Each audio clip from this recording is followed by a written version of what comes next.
Hello there, sword friends. This is going to be a review of this sword from MacDonald Armories out of Edinburgh, Scotland. It is a replica or an influenced sword from the movie The Mask of Zorro, made in 1998 with Antonio Banderas and Catherine Zeta-Jones. It's a cool sword, and basically the thing is, I should note it's secondhand. One, it's on the older side. I got it secondhand, and it's been used, at least handled quite a bit, and it shows some signs of age, and I suppose you just need to keep that in mind as you hear my thoughts and just generally look at the condition that it's in. It's not what you would necessarily expect a brand new piece to be from MacDonald Armories.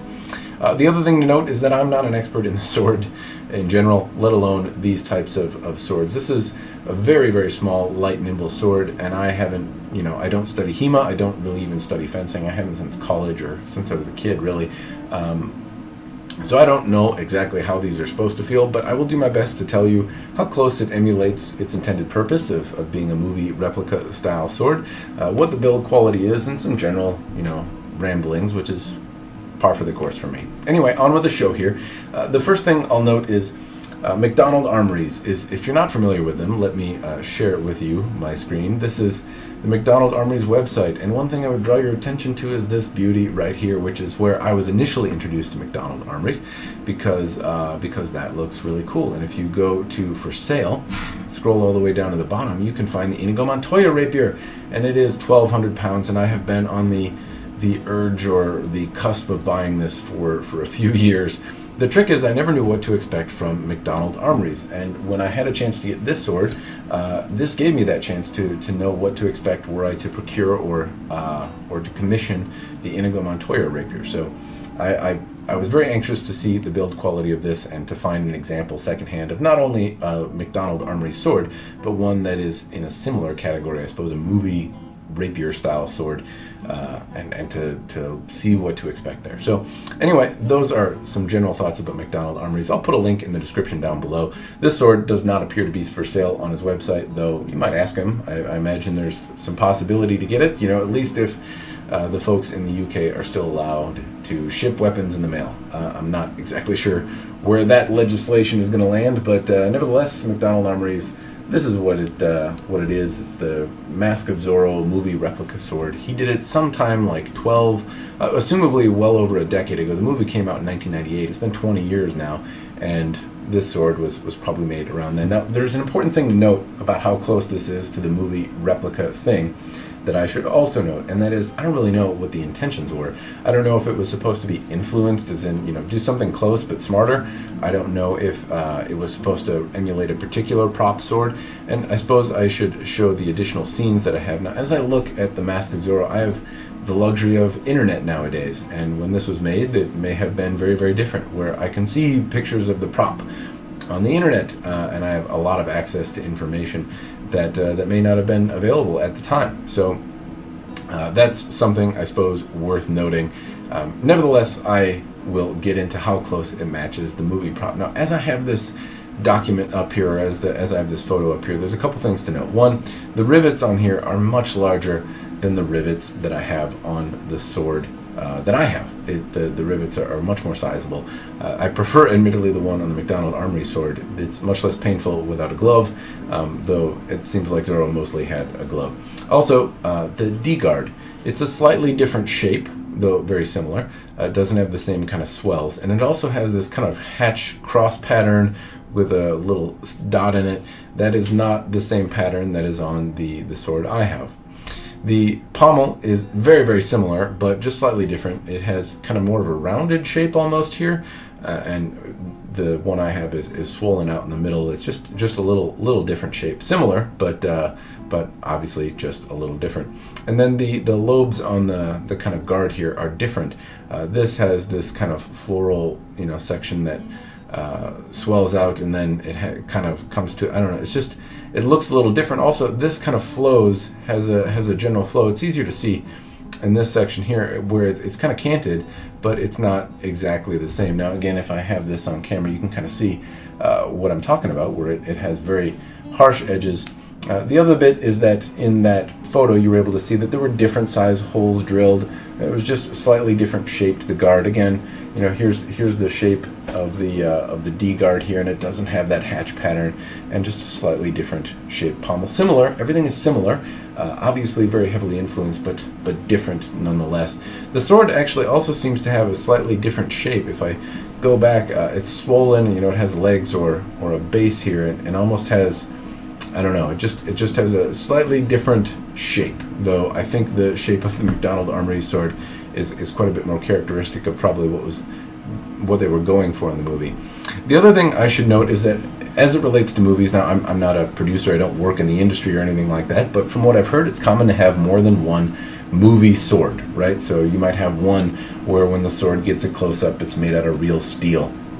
And there's a scene where Antonio Banderas is doing that. He does this kind of shine to get the camera to flare like I'm doing now, and then he does this, so I'm ready.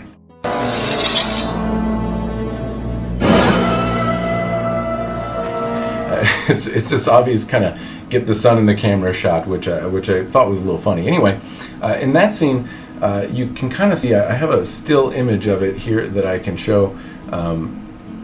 In this scene, it almost looks like this sword, where this one seems to very closely match the sword that I have, in that these appear to be much closer to 90-degree angles, and you can still see that the holes are slightly differently drilled, but it almost gives the appearance of like a much steeper bend than I saw in the other piece here. This looks like it's not as harshly bent.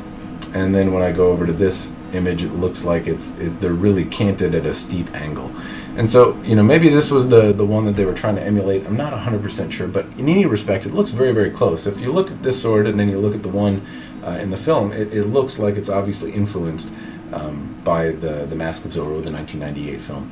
The other bit to note is it kind of follows suit with being this little short, stubby sword. Now, as I hold it up, you can see I'm holding my arm out, and it, you know, just kind of comes across me here. It looks like it's about the same for Antonio Banderas here, who's, you know, got the same type of thing going on. It doesn't look like it's a very large sword. So I think they did a pretty good job of replicating, or at least giving a heavily influenced sword that matches very closely to what was in the film. I don't know if you can still buy this. This isn't available on the website for MacDonald Armories, but you can maybe ask and see if they make you one. Now, in terms of build quality, this has been tarnished, and so I will say that, but in general build quality, everything is still together and quite good. And there's an impressive reason that I will share in just a moment, but general stuff I would say about the hilt assembly. This is replicating a movie sword, so I don't know how really historic it's supposed to be. It's very light, it's very whippy, but the guard here is, the casting quality is just a little rough, I guess I would say.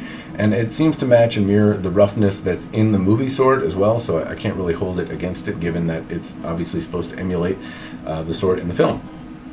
But I would suppose that's the thing to note, is that the casting here just has it's not very crisp, right? It's not necessarily supposed to be, but that would be one observation I have, is that these kind of embellishments that are on the D guard, which aren't on the movie one from what I'm able to tell, are just a little rough looking.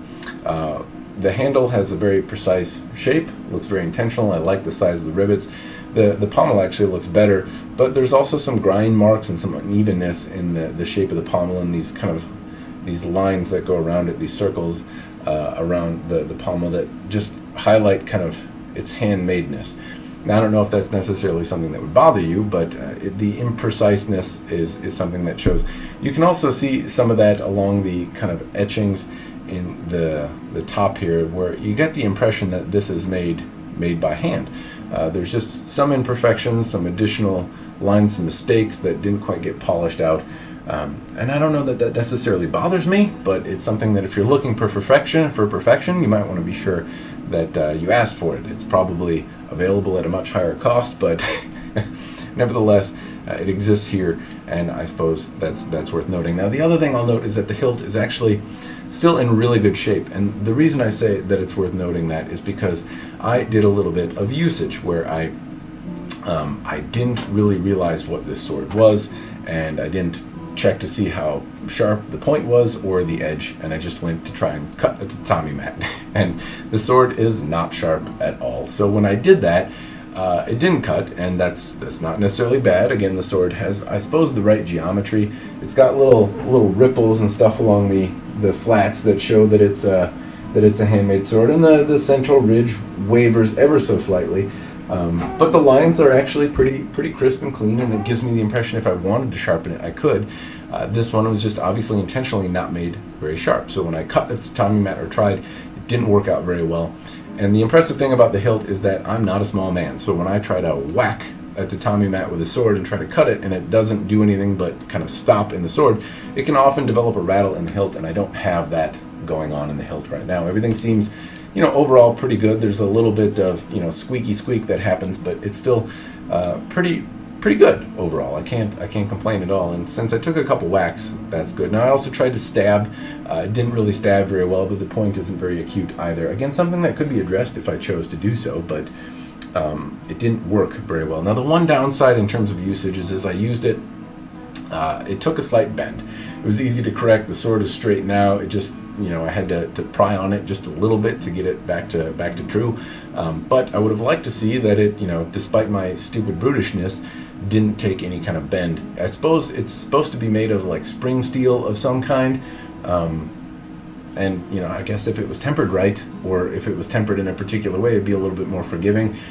It's not the worst thing that it bent. I'm a big guy. I smacked it into a stationary object. Having some sort of minor bend isn't the worst thing in the world. In fact, many would probably call that, you know, pretty good.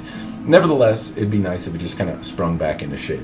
So overall, though, the blade is actually pretty well made. As I noted, there are some slight kind of ripples in the surface of the steel.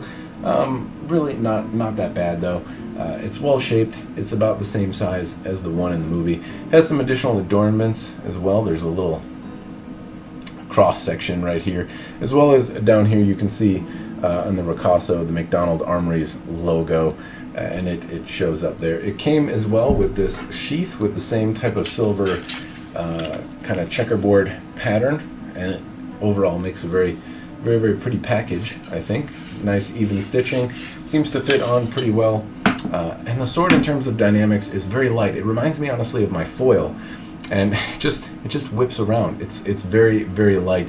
And again, in terms of rapier, my Arms and Armor rapier is like 3 pounds heavier than this and 7 inches longer. Much more elaborate guard. It's a much more substantial sword, both in terms of the cut and in the thrust. This almost feels like a toy, frankly. And in fairness, you know, it is. It doesn't really, well, it's not really a toy, but you get my idea. It's not sharp. It has a point on it that could hurt somebody, but it didn't hurt a tatami mat very much. It's really a very light, very light sword, very whippy. And I don't know exactly how historic this is. It reminds me of a small sword, but it doesn't have the heft at the base to really block, right? And it doesn't have an edge or really a point. So it's a movie replica though, right? It's supposed to be a cool looking sword to emulate something that you enjoyed in a film. And that movie I really did frankly enjoy. There were several scenes that were cool. One of which I suppose I should note has been something that stuck with me for 20 years now, and as I've joined different martial arts groups and as I've had different experiences, habitually instructors, sifu, sensei, the guy in charge will ask, you know, what's your experience with swords? What do you know about them? And I have said the pointy end goes in the other guy. Do you know how to use that thing? Yes. The pointy end goes into the other man. Now it's worth noting that that is a line I picked up from this movie 20 years ago, and it has stuck with me. It goes to show how often I pick up new material, right? So the other thing I suppose that stuck with me, or that I remember, is this scene where Antonio Banderas has been fencing. The movie's full of fencing scenes. It's good. You should check it out.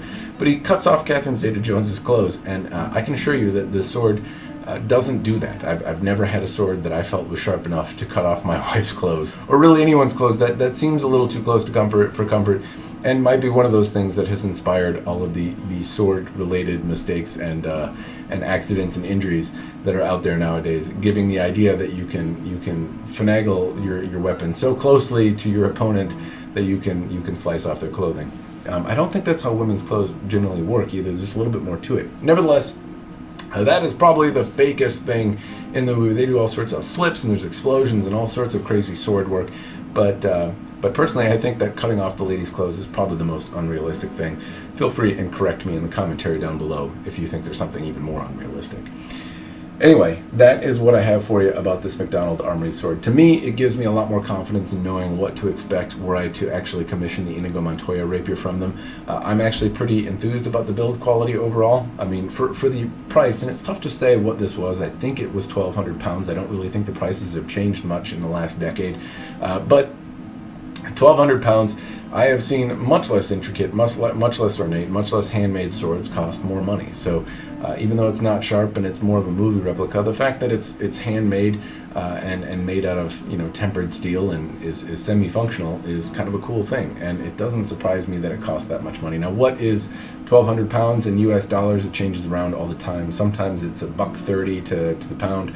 Sometimes it's $2 to the pound. It just depends on what the exchange rate is. But that is the going rate for something similar to this, like the Montoya rapier. And I was told by the previous buyer that that was around what this thing cost. So anyway, that is what I have for you. I think it's not a bad deal. I'm very pleased that I got a chance to see it. And if I do get that Inigo Montoya rapier, then I go into it with my eyes much more wide open, and frankly, it gives me a lot more confidence. I think this is really good build quality for the money.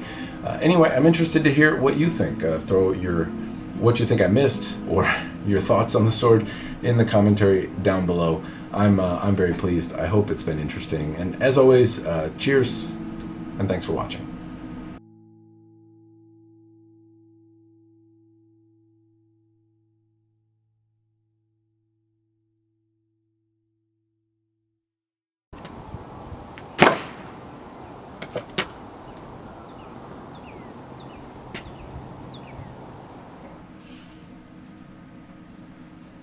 Good thing that it's not sharp. You make me a little nervous. I like. See, it goes like this. Guards your hand here. See? Not like this. I like. Mama like. Mama like. You're already getting sassy. Can you hold it out like this? Can you hold your arm straight? Is it too heavy? A little bit heavy, but still kind of good. It's spiky. Yeah. I said I did the whole review and I wasn't recording. And then I did this review before and I had the sound off. It's really tough to be original and passionate when you've recorded the same thing like you don't care.